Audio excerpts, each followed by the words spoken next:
Olá pessoal, tudo bem com vocês? Sejam mais uma vez bem-vindos ao canal Detetive da Fé. Hoje estarei reagindo a um dito cientista cristão chamado Tasso. Esse cidadão que vocês estão vendo aqui. Ele já chegou a debater com o Sacani, inclusive há 2 lives que fiz onde reagi a este debate, né? Estes caras gostam bastante de Sacani porque Sacani não é muito incisivo em seus argumentos, né? É meio aguado assim, daí adoram um bom Sacani para poder debater. Mas aqui eu vou vos mostrar que muitas das coisas que esses cientistas cristãos falam, né, são coisas fáceis de se rebater e são um monte de falácias. E hoje terão prova disso daí. Acompanhem o vídeo até o fim porque eu vou vos mostrar uma porrada de pessoas que contribuíram para a ciência que sequer são cristãos, né? Logo no início do react aqui do vídeo vocês vão ver que ele vai puxar a sardinha para o lado dos cristãos. Mas eu vou vos mostrar aqui o contrário. Então vamos lá. Maiores intelectuais que já passaram pela Terra eram cristãos devotos em sua maioria. Vocês ouviram muito bem o que ele falou, né? Inclusive o que eu disse também antes de dar o play aqui. Eu disse que ele puxaria a sardinha a favor dele, do lado dele.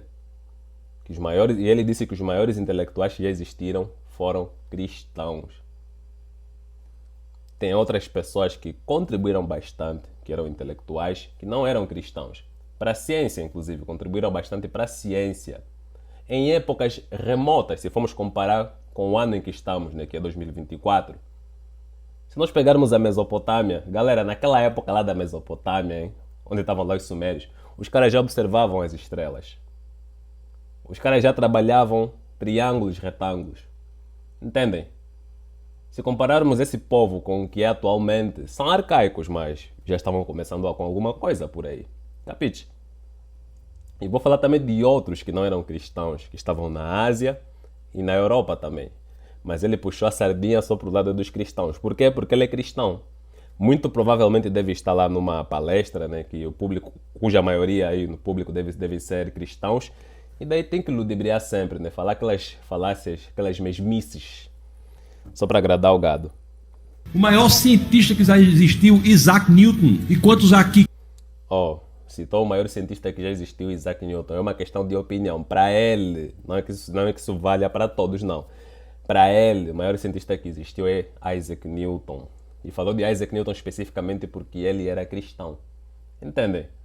É sempre uma questão de conveniência. Por que ele não citou outros cientistas, outras pessoas que vieram antes de Isaac Newton, que estavam desenvolvendo a ciência e que Isaac Newton também muito provavelmente bebeu deles para poder desenvolver seus trabalhos? Porque não convém falar de outros cientistas, tem que falar só do cristão. Entendem? E o cara que não pesquisa vai achar que, realmente, quem contribui bastante para a ciência eram só cristãos. Nananina, não.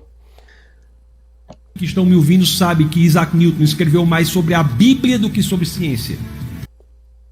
Se Isaac Newton realmente, né, escreveu mais sobre a Bíblia do que a ciência, como ele disse aqui, o que isso tem a ver? O que uma coisa linka com a outra?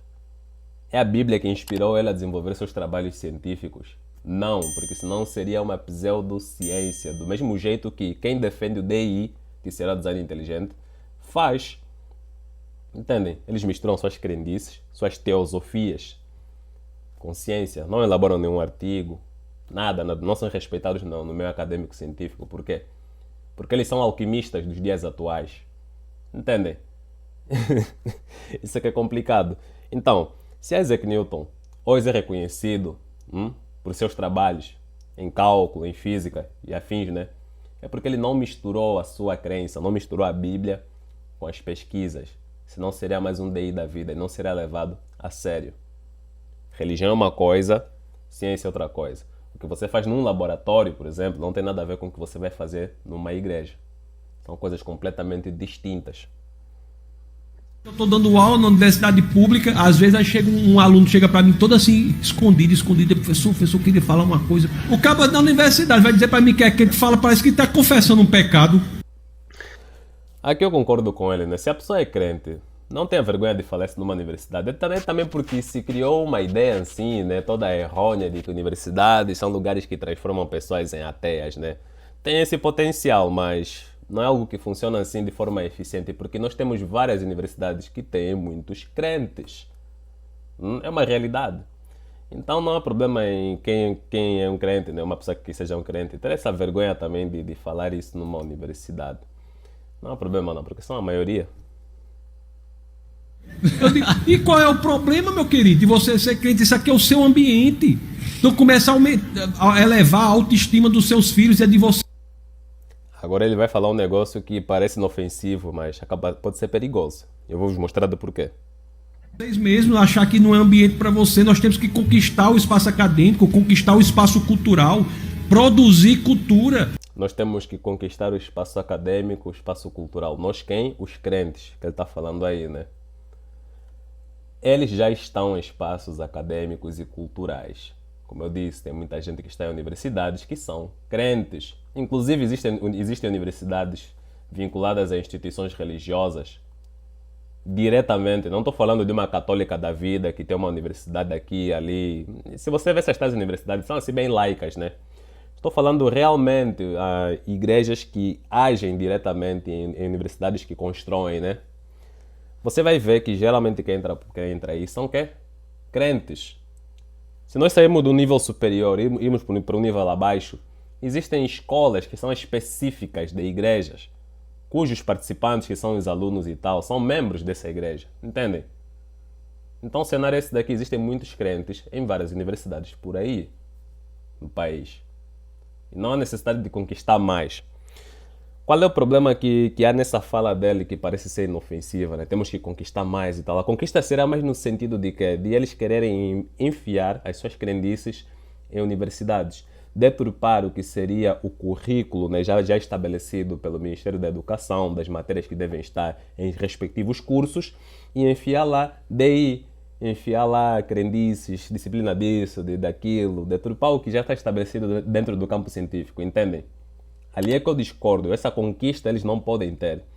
Até porque há universidades que nós vemos por aí, embora algumas delas sejam mesmo religiosas em si, que você vê que em matérias, em cursos de ciência, né, que envolve algum tipo de ciência, ou um curso politécnico, eles enfiam lá um pouquinho do que seria uma disciplina religiosa. Não.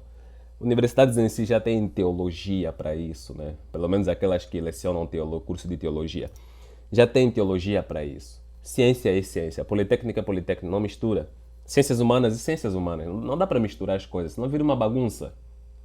Vira uma alquimia, que é esse bagulho que... Eu falei bagulho. Tem uma amiga que vai me matar. Ela odeia quando eu falo bagulho. Que é essa coisa aqui que não deveria estar. Até já me perdi no argumento e tudo, mas enfim, estou me enrolando demais, vamos lá ao que interessa.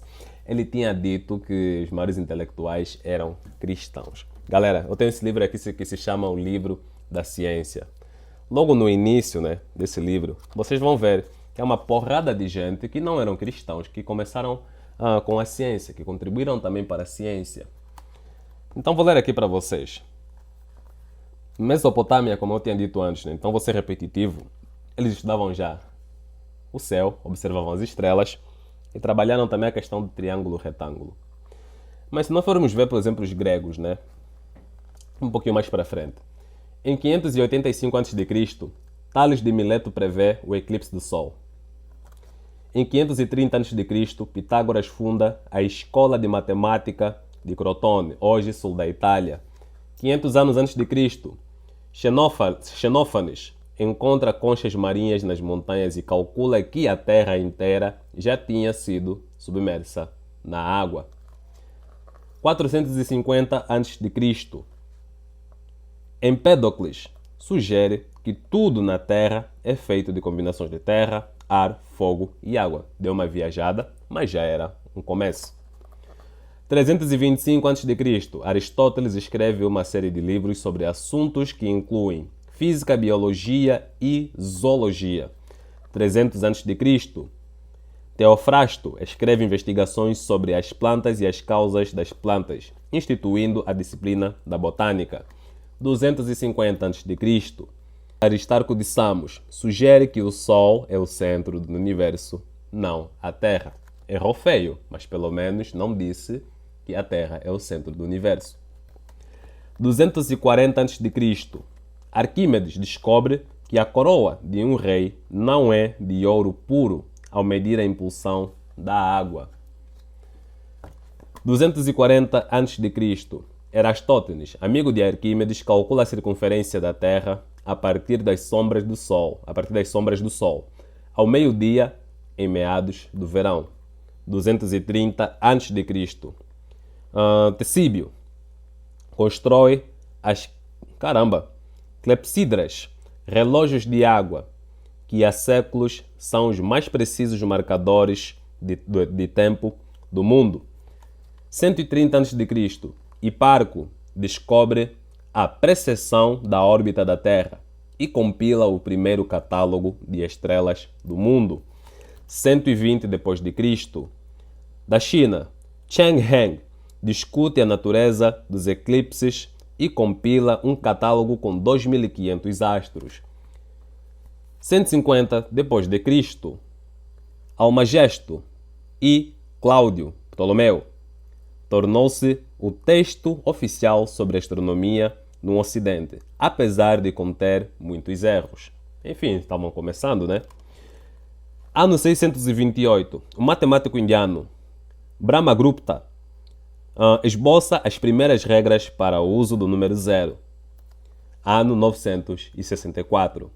O astrônomo persa Abd al-Rahman e Al-Sufi, né? Não sei como é que se pronuncia, mas enfim, atualiza Almagesto e batiza muitas estrelas com nomes árabes usados até hoje.